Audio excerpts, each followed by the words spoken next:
Okay, so the subject of this video is venting your tires. I didn't really think originally for an SCX24, as small as it is, the 1/24th scale, venting was going to do you much unless you really had a ton of weight on your car. That being said, even if you add some weight to it, I have noticed in some cases where getting that little extra pinch from the sort of deflated characteristic of a vented tire can actually help you out in some crawling situations. So I first noticed this because I used these Injora Super Swampers. Now they're just a copy of I think it's Interco or some other brand Super Swamper. Very nice tire, especially if you're getting started, as my first sort of aftermarket tire. But I got these Injora wheels as well, and the brass ring to go with the wheels to add some weight there. Now these Injora wheels, all those rings have holes in them, so they're already designed to be vented. You can hear when I squeeze the tire, the air escaping from the inside of that tire. So what that affords you is, as you're gripping a rock or pinching it down, say your car is articulating over a sharp edge or something, it's really going to let that tire squish and get you that little bit of extra grip to get over the obstacle. Super, super helpful, and looks really great to boot when you're running over some rocks or whatever obstacles you run on. So that's built into all the Injora wheels. Now I got a bunch of these a couple of these trio wheels in different styles, and the rings for those are completely solid. So you could drill some holes in these if you wanted. I don't want to do that, so I'm in the process of punching holes in these tires that I have, so that I can have all my tires vented. I already did this set of KR3s.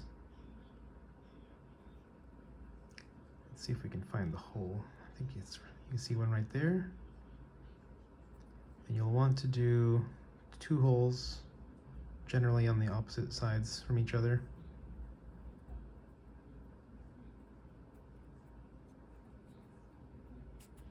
You can see if I squeeze it, you can hear the air escaping there. You'll want to do 2 holes because it'll let the air pressure sort of equalize there, and if one side is plugged up, you can still have air escape out the other side. So as I said, the Injora wheels, they do come with the brass ring already vented, right? Hear that? So I want to show how you can vent the tire if you don't already have the Injora hardware. So if you want to use these trios, for example, you don't want to drill out the ring, you can vent the tire itself. Just poke a couple of holes. I've already done this with these, like I showed before, and I've done one of these, I think these are Mickey Thompson Baja Claws. I've done one of them already. I was doing the rest, so I figured I'd show you how to do this next one before I finish them up. Basically a very, you can use essentially any tool. A really nice one that I just grabbed was this hole punch for leather work and fabric work. This is just a cheap tool from Amazon. You can get it for like less than $10. It's got the various sizes of punches there. I'm just using the smallest one, which is about 1/16 of an inch.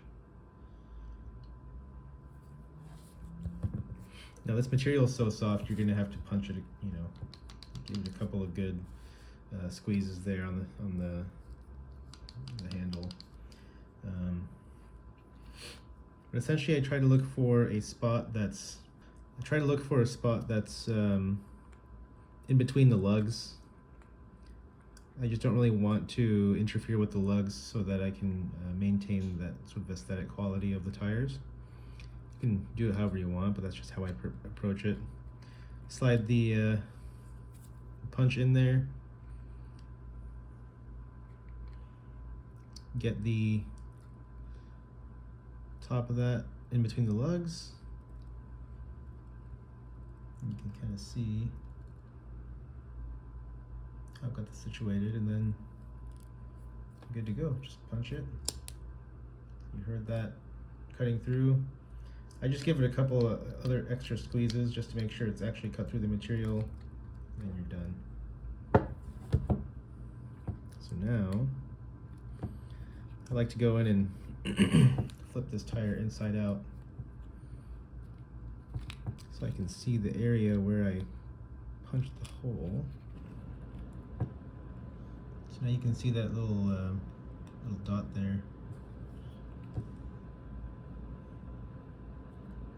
Focus.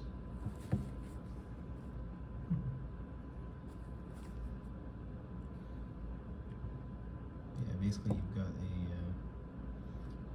little nib where it's punched out that hole. Focus here.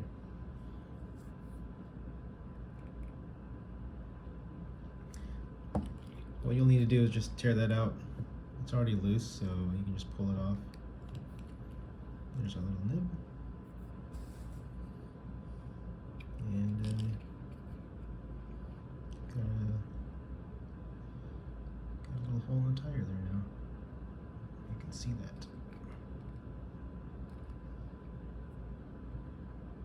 Kind of see some light shining through there.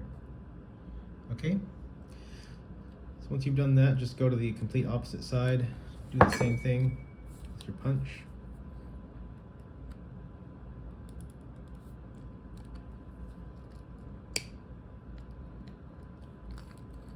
Nice clean cut. Pull